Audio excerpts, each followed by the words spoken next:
Obviously disappointing loss. Thought our kids battled, thought they played hard.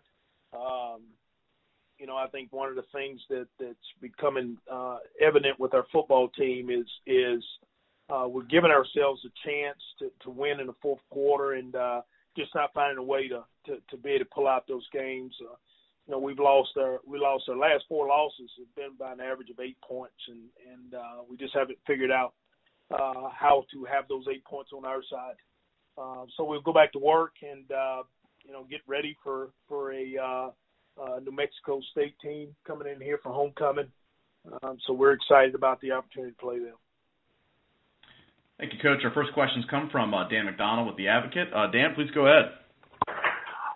Morning, Coach. I know you've talked about the offense has been a little bit up and down, a little bit not consistent and so forth, but it looked like you had a couple of chances defensively to get some stops and get yourself, as you said, in position to win Saturday night. Is your defense doing what you would hope it to at this point? Because they did hold a pretty good Monroe team down a little bit. Well, yeah, Dan. If I would have said we'd have gone on the road and played Monroe, and I think it was their homecoming, and we held them to 20 points, I'd say we probably won the game. I would have probably gone to Vegas with that one. But we did some good things on defense. We're playing well. When we play well, when 11 guys play well, Dan, we play well. When we have 10, 8, 9 guys play well, we give up big plays, and that's been our issue. I think Saturday we gave up 3 plays of over 100+ yards.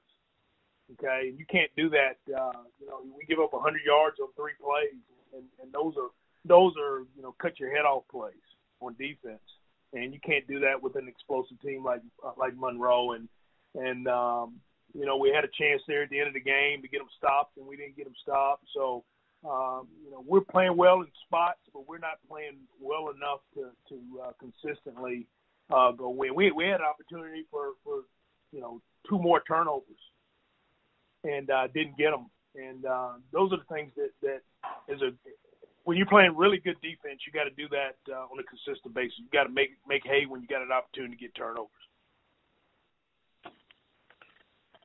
You've got a non-conference game in this. Is that kind of tough as far as, you've been playing the 3 straight conference games, have one drop in the middle, and then you've got a tough row at the end of the season?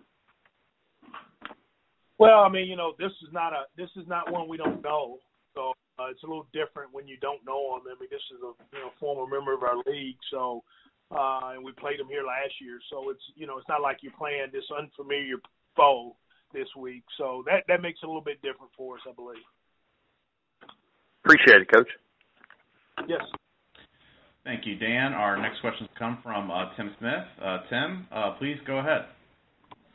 Morning, Coach. You just touched on a little bit about New Mexico State being a former league member and having some familiarity with them. They'd had a lot of personnel change from last season, lost their quarterback and running back, but they have already played 2 Sun Belt teams this year, 2 Sun Belt teams that y'all have played too. Is there anything y'all can take from those 2 games that they've played against Sun Belt teams, and maybe talk a little bit about what familiarity there is with Mexico State? Well, like I just said, former league opponent and member. So there's some familiarity in that opponent. The staff is, the same. This is a bowl team from last year. Their schematics, haven't changed at all, especially on offense. They're doing, it's a little bit of the Texas Tech, type 5-out passing game. With some wide zone cutback run game. So, they just, plugged and play with different pieces than they had last year in this offense. And really the defense is, a lot of movement up front. So, we've looked at all their tape. Obviously they've played a couple opponents that we played. So, we look at all their films. So it doesn't matter whether it's a Sun Belt or not. Thank you.